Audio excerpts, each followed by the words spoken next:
Good evening, all, and I welcome you all. I welcome all the participants to this session on advanced flight simulation. I think I am very pleased to have with us today Mr. Pablo. So he joined MathWorks in 2018 and is currently working as a senior application engineer specializing in real-time simulation at MathWorks, Munich in Germany. So prior to that, he worked at Airbus Defense and Space as flight dynamics engineer for 1 year, and at BMW Group as specialist in simulation and modeling of vehicle dynamics for 3 years. He holds masters in aerospace from Technische Universität München. So I welcome you, Pablo. Please take over the podium. I think you should be able to see my screen. Yes. The slides are visible. All right. Okay. So there is some echoes. Okay. Thank you very much. Much better. Thank you very much. So thank you for the interaction. Thank you as well for the invitation for having me here today. Yeah, so I'm happy to be here. This is quite extraordinary for me, but well, this is something that I have done a couple of times in the past. So I am very happy to have here some minutes to talk about my experience, to talk about what I've done in terms of the kind of professional development in the aerospace industry, and also talking about my specialty, which is now the real-time simulation, but in general development and testing of different sort of controls, of course, flight controls, and what kind of tools, what kind of methods we can find in the today industry. So I believe that many of you are still studying, so I hope that this is helpful for you to get an understanding what you can find once you finish your university degree, so that you can maybe know what you can find out there, which is maybe not the same thing or not exactly what you are doing in university, but that's all right, because there are many things to do, and I hope that you find your passion and something that helps. So I hope that this gives you, as said, a new broader perspective about what you can do in the aerospace industry and in terms of simulation as well. So this is the agenda for today. I'll talk a bit about my background, introduction, how I have arrived to where I am now. Also, I quickly review the different kind of simulation methods, languages that we can find right now, and some scope about the future. Then I'll give you also a very brief presentation about full system simulation I did with MATLAB some time ago, and of course have some time for Q&A. So I'd rather keep this kind of high level, okay? So it's more to give you a different perspective, that is not going to be a very technical lesson, but more kind of to provide and maybe to give you hopefully some new ideas. So let's start talking about myself. Well, you have introduced me very nicely, but well, just to give you a bit introduced. So I am very normal person. I can say that I have maybe a bit of international background. I am Spanish, come from Spain. I've been living in Madrid, also in Munich for the last 8 years, and I speak Spanish, English, and German, and as well have different hobbies. Well, the point of this is telling you that this is not only, especially when you are still in the university, it's very nice not only maybe to focus on studies, but there are also many other things in life. And this is like everything has energy. So if you do more things, then you are also excited and you may discover your passion. So it's good also to do other things. Also because later in these long days that you have to study, it's very helpful. It's also very nice for you if you have other things to do, like sports and this kind of thing. So this is something that we shouldn't forget either.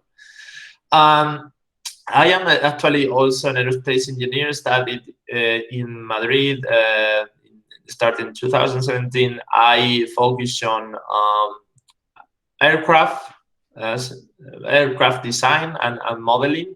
Okay, but actually this is a very wide scope with a lot of physics, mathematics, but in general, everything about airplane design, even including some project management. So again, this is something very important because this is the first step in your professional experience. So for me, I would say that the most important thing is learning, or was learning to organize my work, to be very self-disciplined, to manage my time, my effort, because later, I mean, maybe you only apply a small portion of what you have learned in the university, but you don't know what. So you have to be prepared in advance and do and take everything that you can from what you do in the university, and also grow personally, because this is what is going to pay off later in life. So effort, self-discipline, time organization management, this is one of the most important things that you can learn in the university, in addition to the theoretical uh, classes and lessons. I also studied in Munich, my master's thesis. So again, this is very important. There is international scope. So if you have the chance to study abroad, to do some exchange or participate in some exchange program, to learn a different language, this is something as well very helpful, that is going to help you to grow personally and professionally. So this is something I recommended. I did here to Munich to do my master thesis about the helicopter design concept that I will briefly present later in the presentation. And of course, I did some like small research about that later.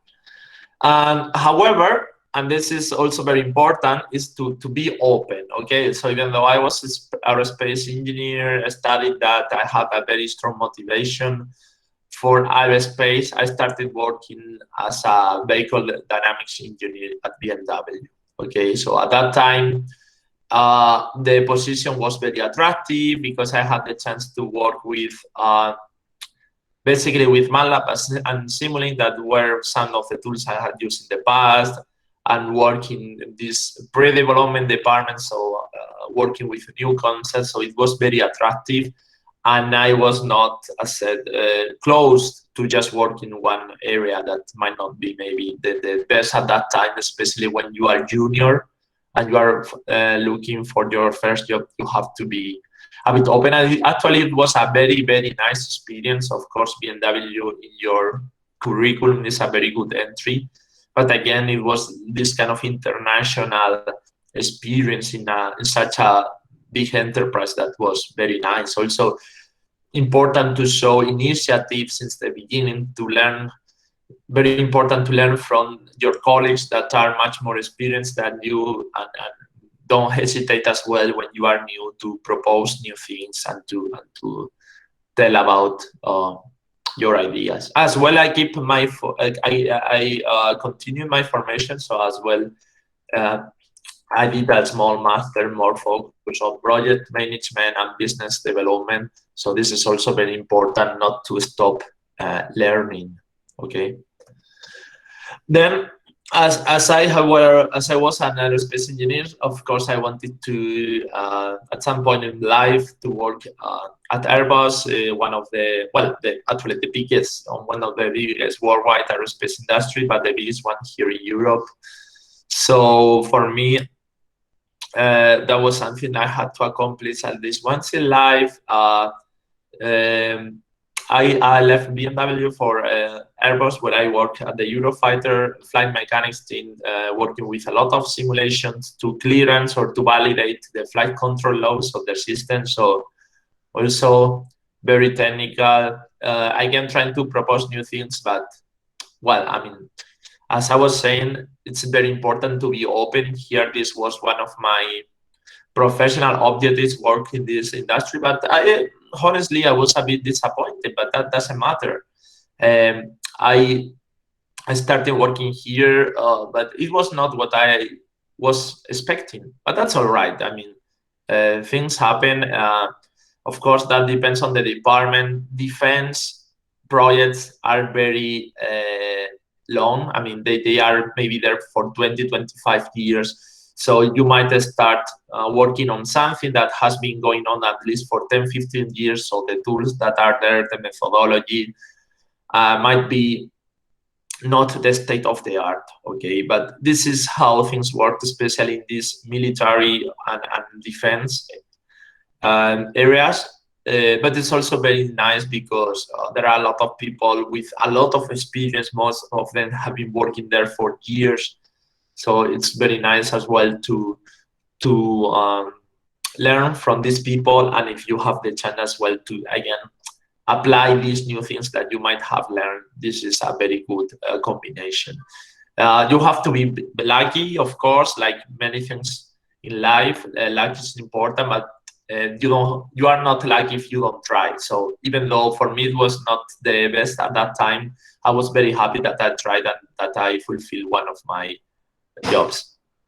And actually, thanks to that, I met somebody that taught me about MathWorks, and this is how later I applied to be an application engineer at MathWorks. So now it's a bit more multidisciplinary. I'm not just doing, let's say, simulation of flight mechanics or flight controls, but I'm working, as Adarsh was presenting me at the beginning, more kind of in a pan-European position, talking about real-time simulation, but that involves any kind of vehicle, any kind of industry. So this is a bit thanks to this broad background that I had in automotive, in aerospace. So again, as I was saying, I could never anticipate that I would be working at MathWorks when I'm now. However, I'm very happy.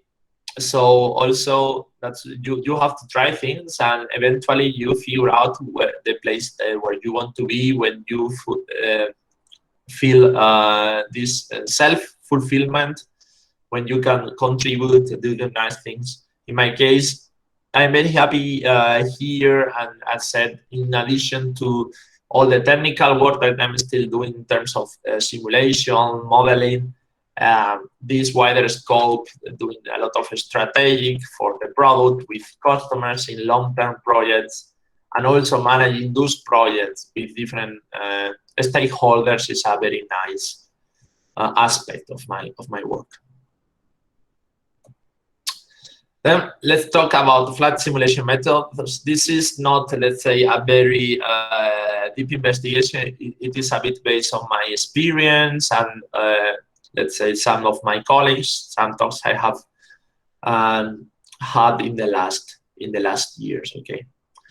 So first of all, why we want to simulate? Okay, I believe this is the most important thing, because otherwise we can just go design thing and test it in the prototype or in some aircraft or flying test. So first of all, it's because systems are getting more and more complicated, more and more complex. Okay, a lot of requirements. So try to accomplish or to address this complexity just with traditional methods is not very efficient. Okay, so now with all these kind of civil military aircraft, now we have also autonomous systems. These are things that simulation are very helpful, so that we can in advance, okay, in a virtual environment, test a lot of things. Also, computers have become much more powerful. Okay, so maybe I don't know, in the Apollo area in the 60s, it was very hard to simulate. Okay, you could maybe only 1 or 2 nominal cases. Right now, leveraging the power of the most modern computers, something that we have to use, because it allows us to test a lot of things that were not possible in the past. So things that we are seeing today, like for example, this autonomous landing of the rockets of SpaceX and these kind of things. So the know-how, the laws that control all of this have been known for many years, but the computational power was not there to do all these complex calculations. Okay, so some of the methods that we can apply today, like finite element analysis, especially for aeronautics, for the study of aerodynamics, Monte Carlo and trade-off simulation, all these kind of brute force tests with tons of parameters, what if scenarios, and of course simulators. A lot of things are done now in simulators and no longer in prototypes or in flight tests. These are all motivations to pursue simulation. Okay.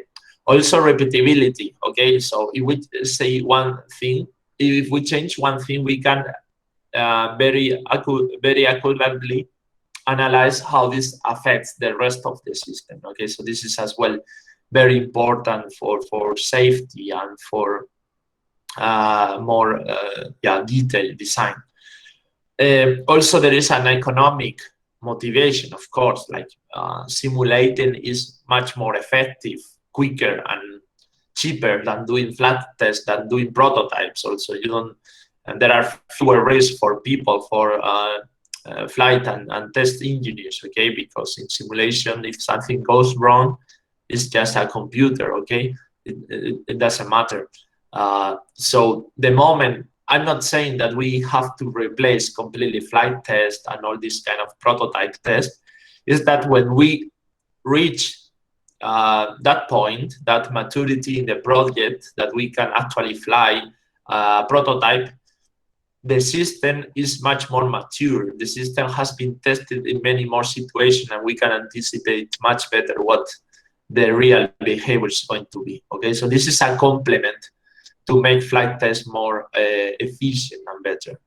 And also now there is a trend so that simulation can be more and more often used for certification as well. So many things that were used in the past or that could be certified in the past only with flight tests, now there is a trend so that these things can be achieved as well with a high fidelity simulation. So talking about some design tools and that were used for flight simulation and design. So from the top of my head, I have gathered with what I believe were the most common. So in the past, maybe up to 20, 30 years ago. So for simulation and design, Fortran, which is still in many cases still used because there are a lot of routines. Fortran is very, very fast, especially for everything which is about aerodynamics models, but in the past was used for almost everything, okay? And then we have as well Matrix, which was, or Matrix X, sorry, which was kind of, model-based design software as well that now has been, it has disappeared. And for embedded software, because at the end, when we do something in simulation or when we develop controls, we want to eventually come to the real embedded hardware.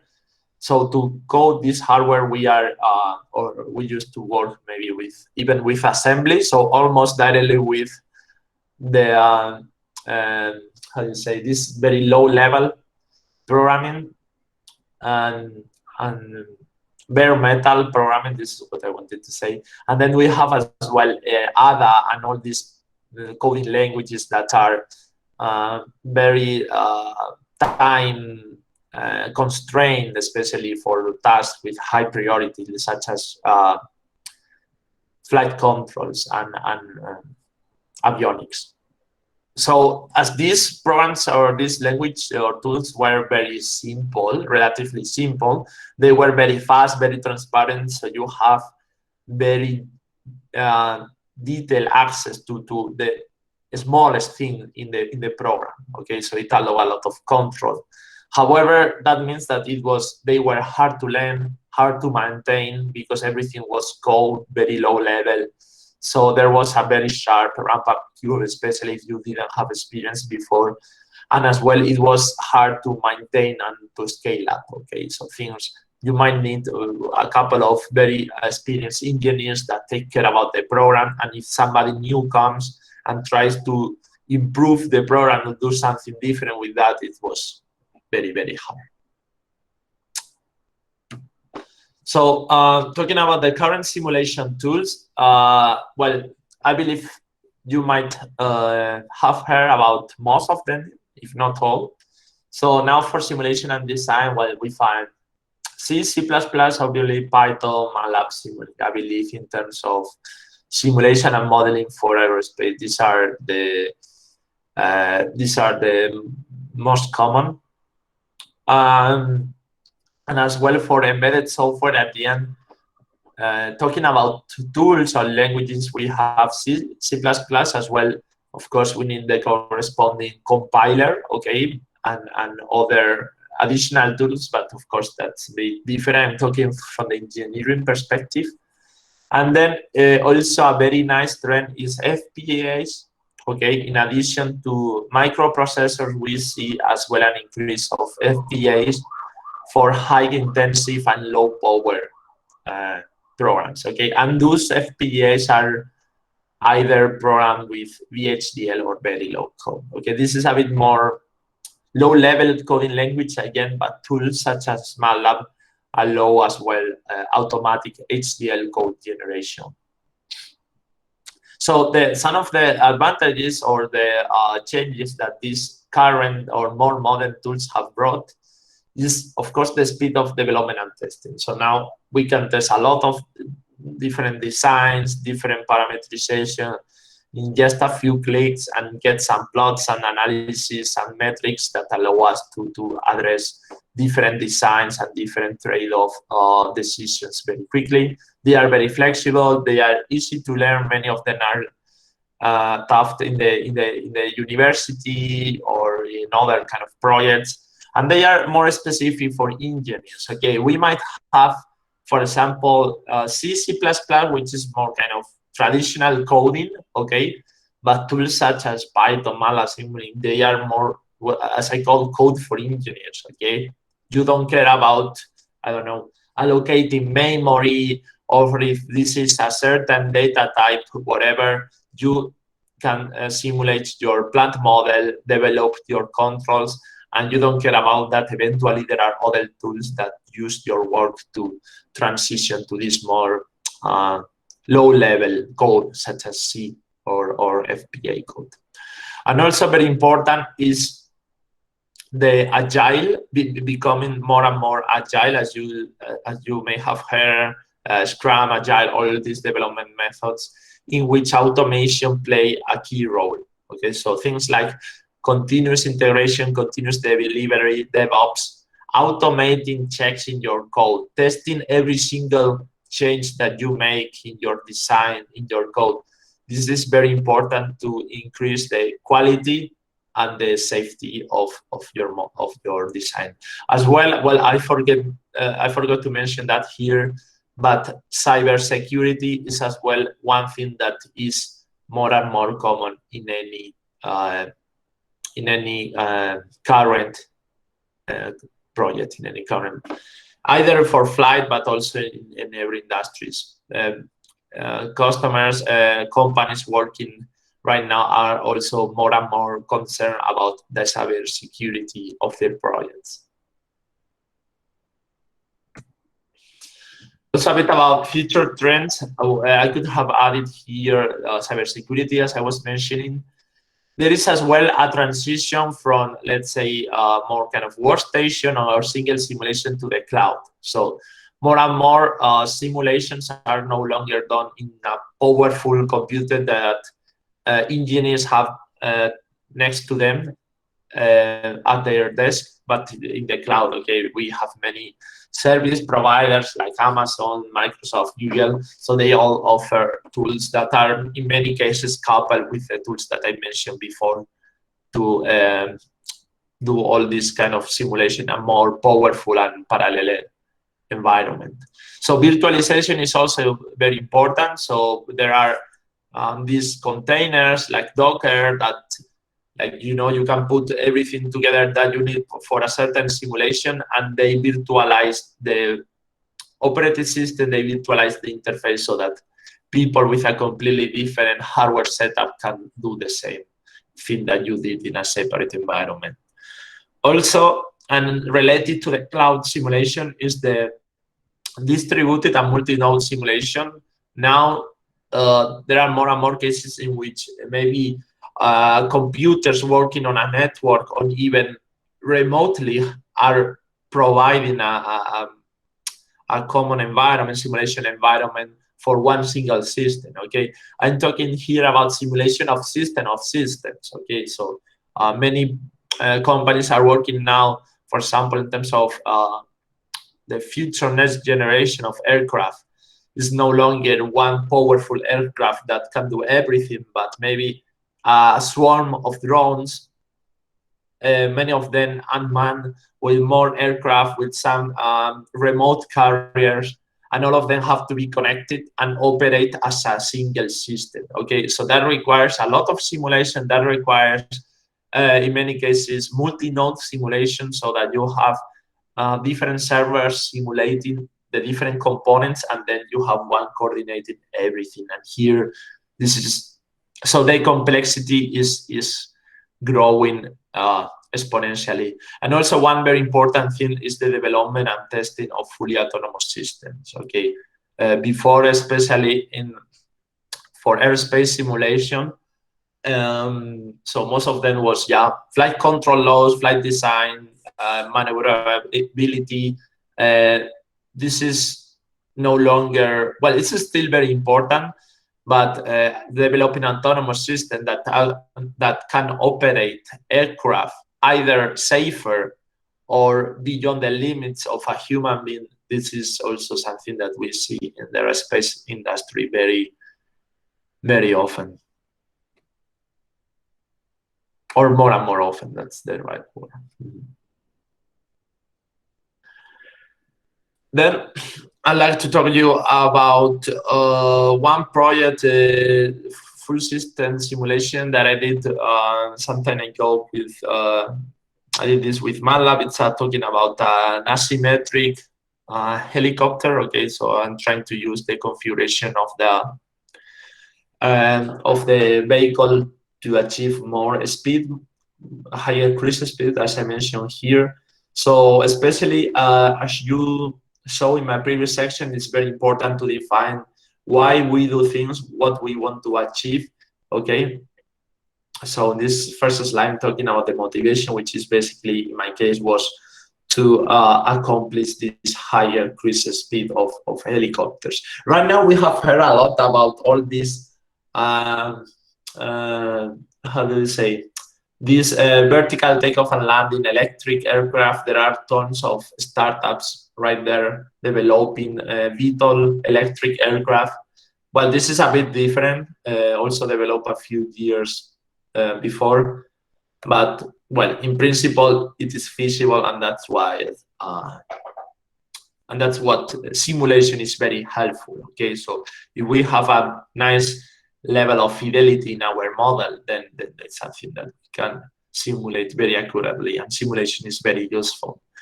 Well, this is, once we know what our motivation is, we need to understand the problem. So simulation tools are not only helpful to design a solution, but also to understand the problem. Okay, this is just about the view of the rotor disc of a helicopter, of a traditional helicopter flying forwards. Okay, so flying forwards, there is a different distribution of angle of attacks. So this is something that we can simulate. We have a nice model. Okay, very important to have it, of course. And then we see that the retreating side of the rotor disc is operating at a much higher angle of attack. Okay, so the faster the helicopter flies forward, then the higher this local angle of attack is. So eventually, this retreating side of the rotor disc stalls.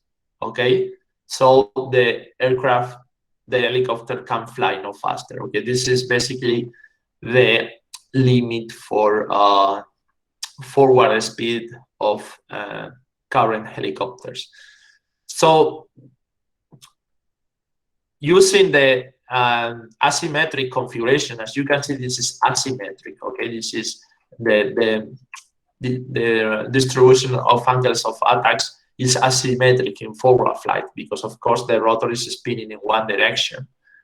So what we said, when we tried to simulate and validate is a newer model that was using an asymmetric wing configuration to compensate this retreat inside of the rotor disc. Okay, so without going much into details, I just wanted to present the concept because, again, in this case, we had a model to simulate every part of the rotor of the helicopter, from the rotor, the wing, of course, the drag of the overall design, the thruster in the rear part of the vehicle. So if you have a simulation, then you can do this kind of feasibility studies and test new configurations, something which is very complicated to do if you just go to prototype simulation. You don't have data to actually justify your design decisions.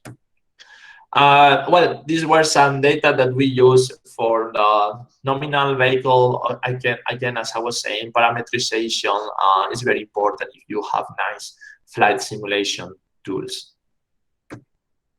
And well, this is basically the result of this study. Again, thanks to simulation, for example, and the power of current computers, we can design how do you say, a mesh for the flight envelope so that we can test the performance of the aircraft in any condition. So again, scalability, cloud simulation, all of these modern tools help us to make this process faster and faster, and maybe some things that were maybe later, well, before only designed in a nominal scenario, they can be used or they can be tested now in many more use cases. Okay, so basically thanks to this configuration, whose final configuration we can see in blue, we achieve a much higher, as you can see on the bottom right, yellow dot, cruise speed in knots than a traditional aircraft, which is like the green one. Okay, just double leveraging this asymmetric wing configuration. And closing the loop on the initial distribution of angles of attack, this is again thanks to simulation. We can talk about some system simulation results, but we can go as well to the detail and do, for example, this kind of mesh in the rotor disc to see that actually applying this configuration, we see a much lower distribution of angles of attack. Therefore, we are much farther from the stall, from the stalling here in the vaya que बोला कि मेरे को वेदांत ना पढ़ा है वही लिखा है फेल हो गया. Oops, sorry. Okay, that was a mistake.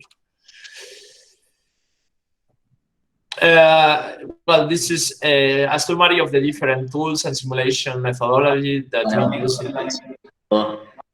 Sorry, there's somebody. Okay, thank you. So again, this is further analysis. Simulation tools are not very important to simulate, but as well to understand the results. So we still need some engineering judgment after simulation. Okay, this is very important. This is not about only creating nice, beautiful plots with colors and all this stuff. We also still need the theory, knowing about flight mechanics, aerodynamics, powertrain, so that we can interpret, we can evaluate if our design decisions are better or worse than what we had before. Okay. For example, for this project, I worked just in MATLAB applying the bladed element theory, okay, for the rotor simulation.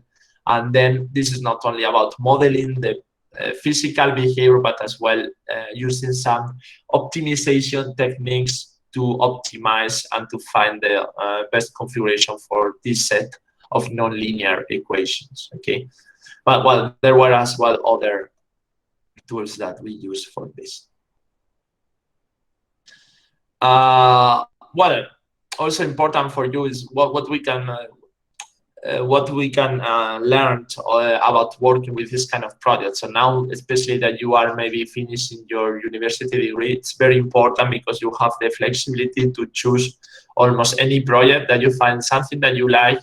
because it's better if you are driven by your own initiative and goals than just for the sake of finishing your bachelor master thesis. So if you find a project that you like, you will be able to contribute and work better, and eventually also to be ambitious, okay? And if you do a great work, of course, it's something that you can publish. There are many papers, many publications that you, and conferences that you can contribute on.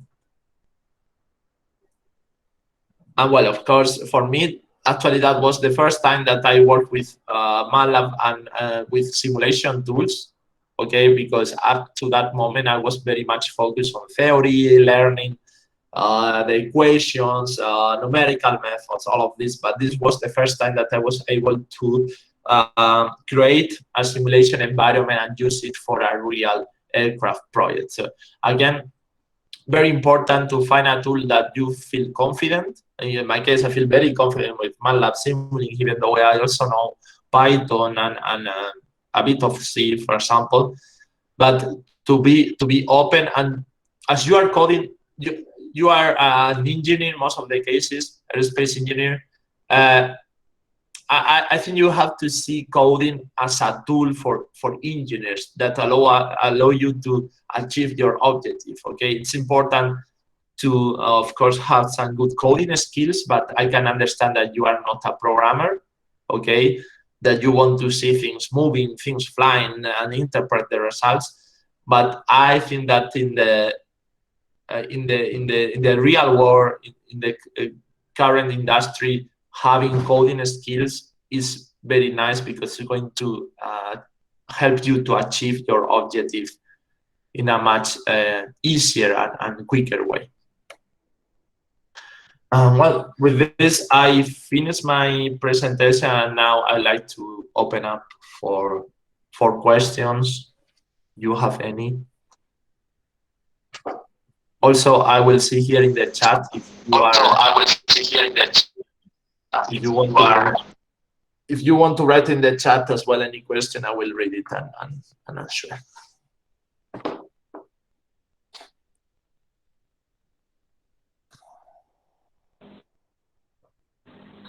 Dear participants, if you have any questions, please you can use the chat box, as well as you can unmute and you can ask hello directly. So yeah, by the time I think the participants. Yeah, I see. I see one question here. Maybe I can read it out. I see one question here. Okay.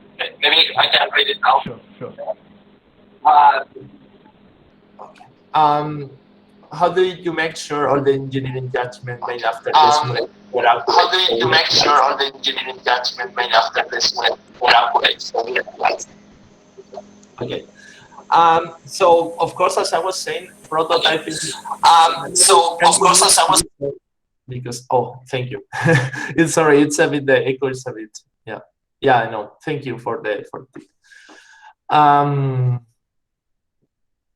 sorry, because the echo is a bit destructive.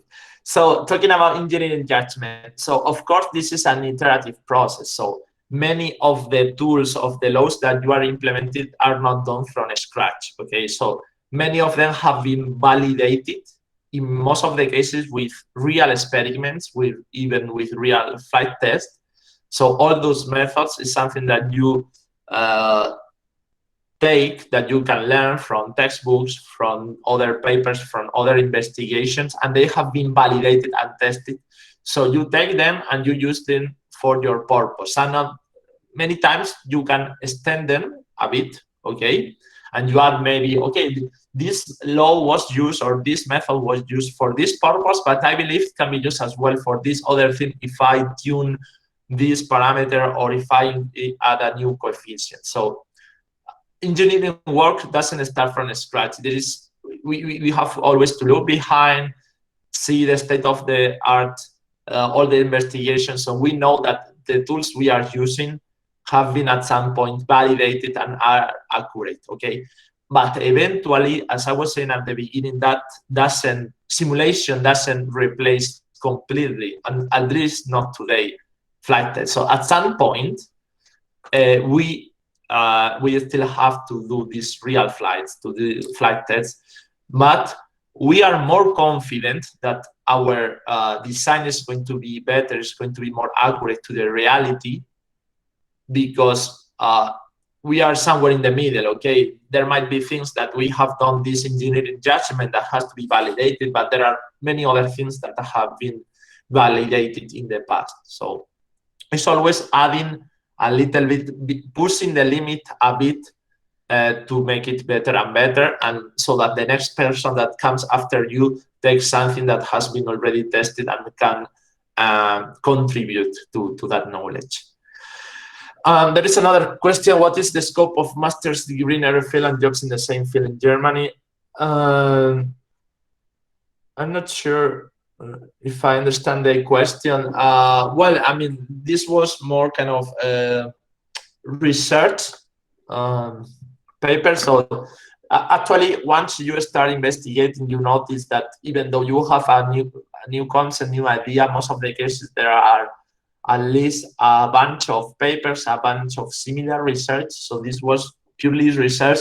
If you investigate, there have been similar or relatively similar compound helicopter concept in the past. So this was more about some academic work. Of course, the purpose was to prove the feasibility of this study, but was more academic research. So actually, one thing is that unfortunately, sometimes there is kind of a gap between the academia and the industry.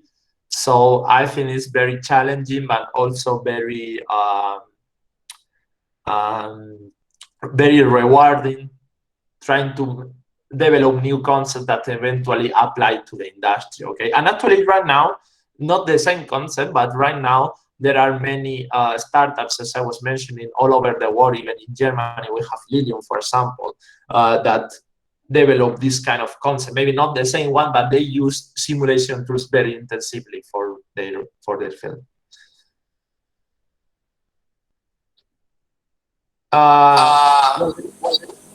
There is another question about what software can I recommend or suggest? Well, I believe that the one that you feel more confident with. I mean, there is no software perfect. There are many out there. So please, and I wouldn't say you even have to stick with one. Okay, it's like maybe you are using one today because it's better for a certain purpose, and tomorrow another one. So as I was saying, also for professional decisions and everything, I think you have to try things and just use what you feel more confident.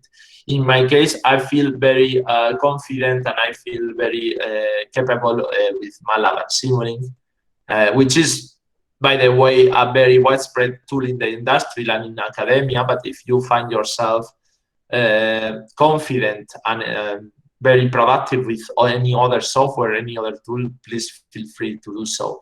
Of course, I am a bit biased, but also I work with a lot of customers all over the world, sometimes even in India as well, supporting colleagues there. And at least MATLAB Simulink is also very common in aerospace. And talking about one question more about organization, planning, and prioritization of work. Well, I think first, well, this is a hard question. I think for me, it's something that has helped me always is to note everything down.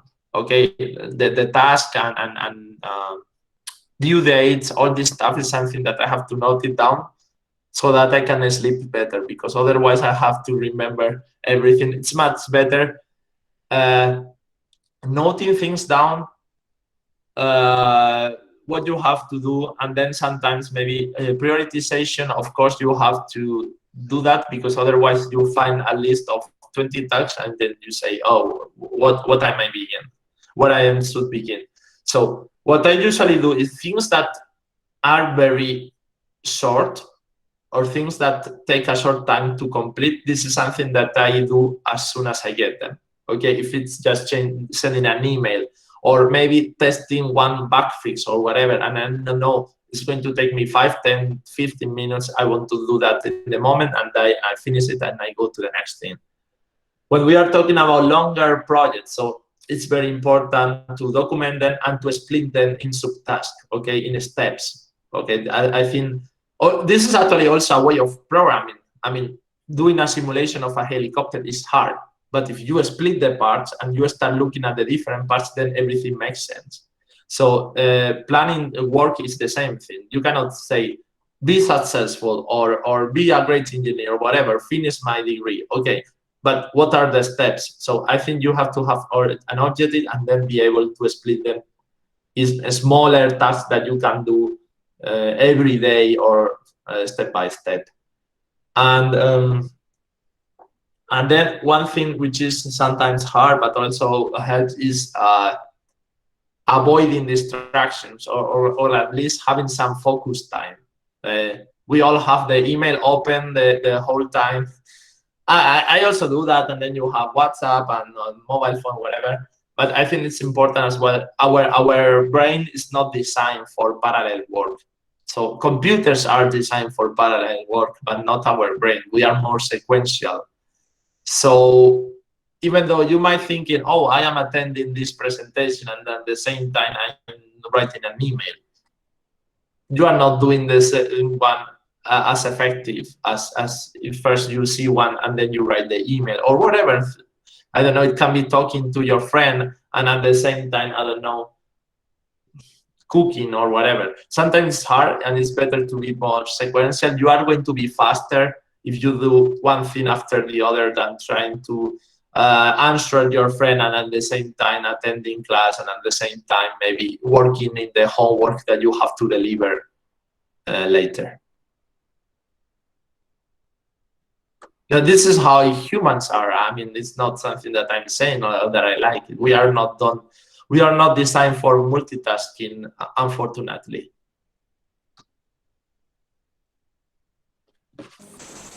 Yeah. Pablo, I have my own question. Okay, we will take up Sanjay's. How the data is transformed uh, in Excel to be compatible with the format of MATLAB. Okay. Well, that's a very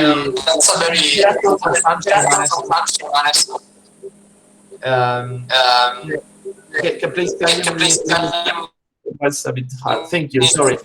That's a bit hard. Thank you. So MATLAB can import data natively from Excel. So I don't want to go much into detail, but there are a couple of functions, even what we call a small app or a system that allow you to that opens Excel in the background, and you select the columns that you want to import, and they are imported automatically. It's very easy. So don't having data in Excel shouldn't stop you from working in MATLAB, because importing data from Excel to MATLAB is very, how can I say, it's like the most common task. It's very easy. Just dig it a bit in the documentation. If you look up in Google importing data from Excel to MATLAB, then you will find one or two very easy ways of doing that.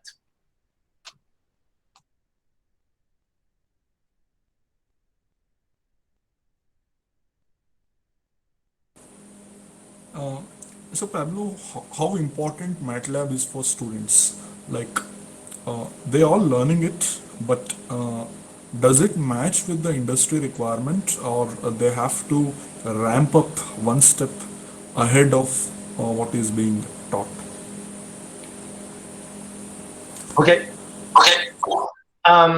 So, well, I might still have, because my university was like very traditional in that sense. I would say even too traditional.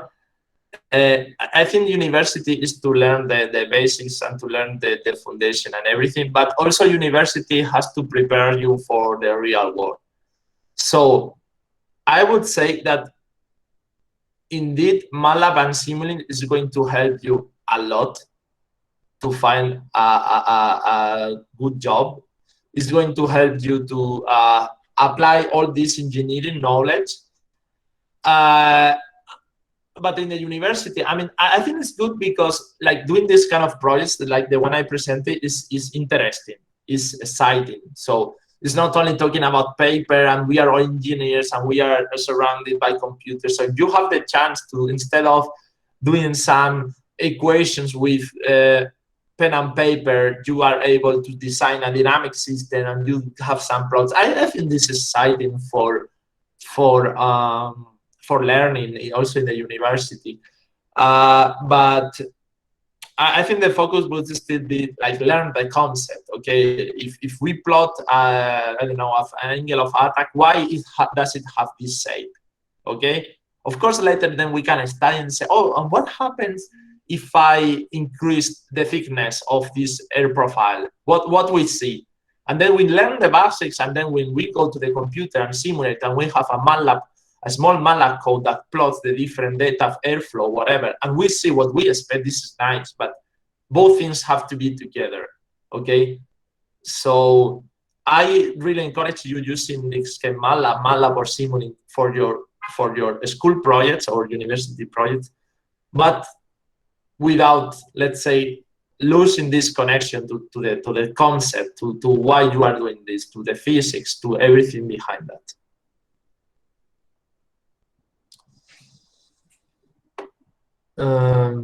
So there are more questions. So, well, about software, I was talking, MATLAB Simulink is one nice, but please do feel free to use the code tool or the simulation or the programming language when you feel more confident, okay? Certainly, the only thing I can tell you is that MATLAB Simulink is very widespread. It's not the only one, but it's very widespread. But if you are a very good Python programmer, or if you are a very good C programmer, that will help you as well. So feel free to use one. Of course, if you are investing time learning MATLAB and Simulink, you won't waste your time. Let's say that way, but feel free to use whatever you want. Well, there is a question about most interesting project. Well, I have to be careful here what I can talk about. Yeah, I think that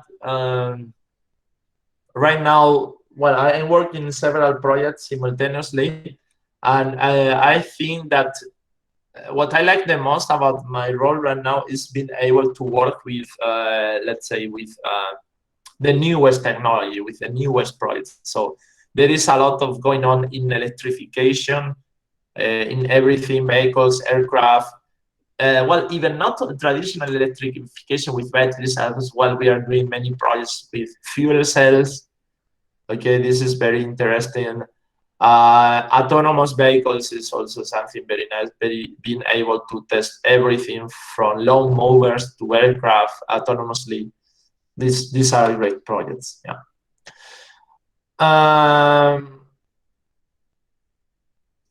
More questions here. How do you make yourself imagine the complex equation or situation and add those factors to the project?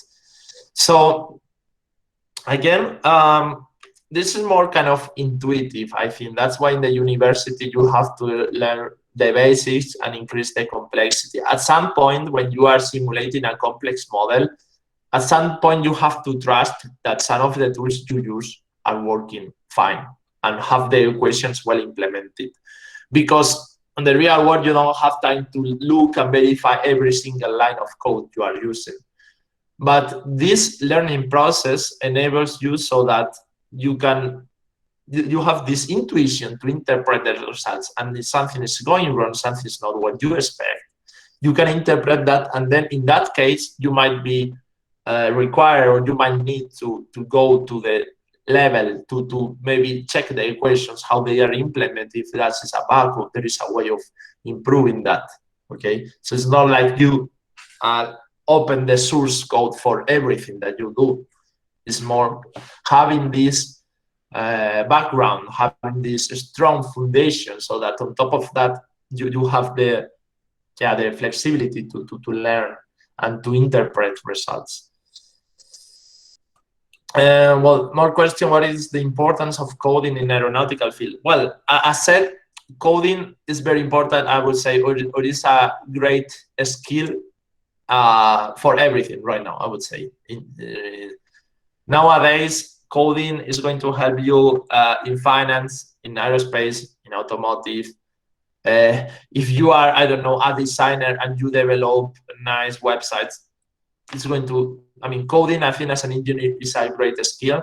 Of course, there are things, I don't know, I mean, there are still people require, I don't know, more traditional sort of mechanical engineering, of course, being able to construct things, of course. But I think coding is a very extremely valuable and useful tool, not only in aeronautical, but everywhere. So again, if you learn how to code, I think that is a great skill that you won't regret learning.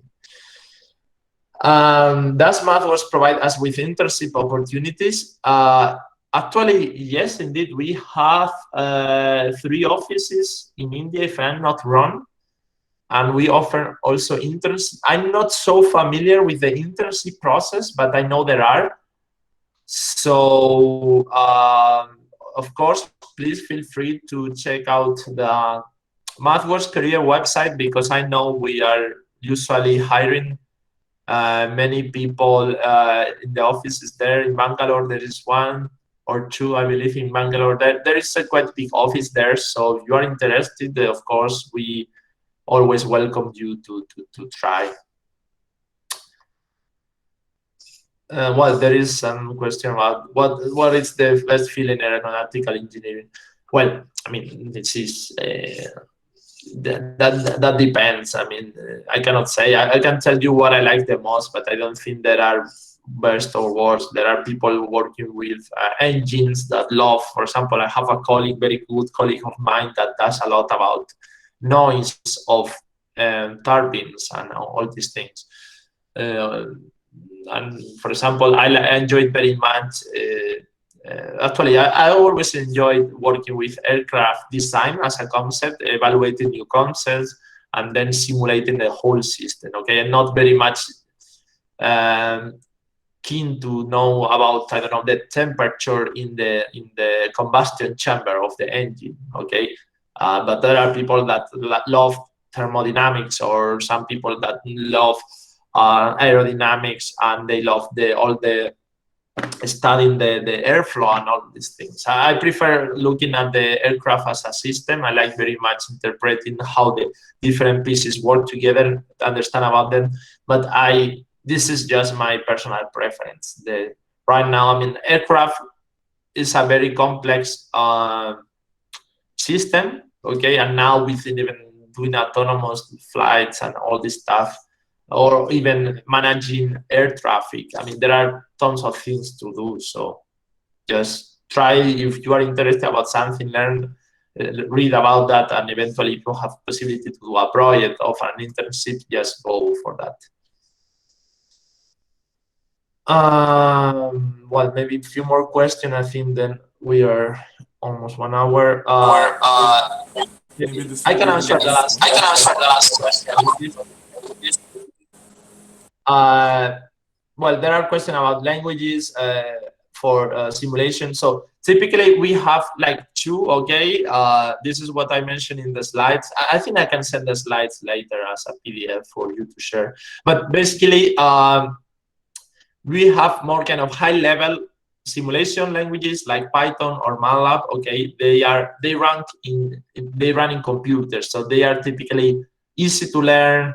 They are quick to try things. Okay, so this is more for design, more to high-level design, to design the logic of the controller and these kind of things. And then as you go to the embedded hardware, what is the real flight computer that flies, that control the aircraft, or the computer that manages in the airport the different communication, or the radar, or whatever. Then you have to go more towards, I would say almost C++, almost in every case. Well, for a few things, FPGAs, but let's say C++. So there are people that enjoy maybe this level of detail, like being able to make the most efficient program and make it 5% faster, and they enjoy that. Others that enjoy creating the logic, even though the logic is not the most optimum.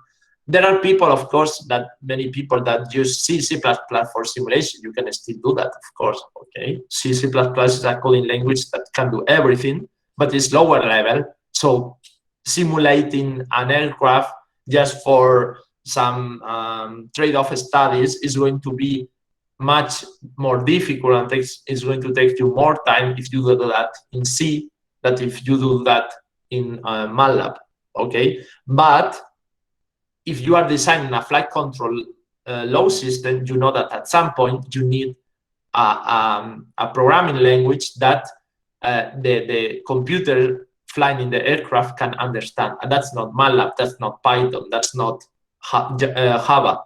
That's C, C++ in most of the cases. So there are two ways of doing that. Either people develop the logic, okay, the algorithms in this high-level programming language, and then there is the software department that translate the logic, the algorithms to an embedded software, or there are tools, also MATLAB Simulink has those tools that automatically generate C, C++ code from your MATLAB and Simulink models so that this transition is fully automated. Okay. Pablo, thank you. Sorry for the interruption. I think we have few more questions, but most of them are being addressed, and definitely we will try to address them in the next session. I would like to thank you very much for your valuable time spending with the students, and definitely I hope that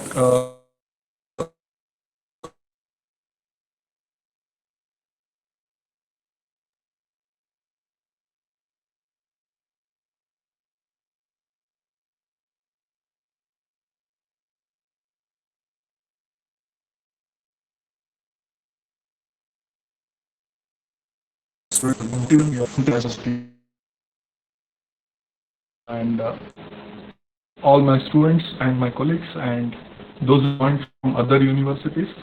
So I thank them all for their active participation. And at the end also I would like to thank Pablo for his valuable time, right? And his sharing his experiences, right? Thank you very much, Pablo. Thank you very much. Bye. Bye.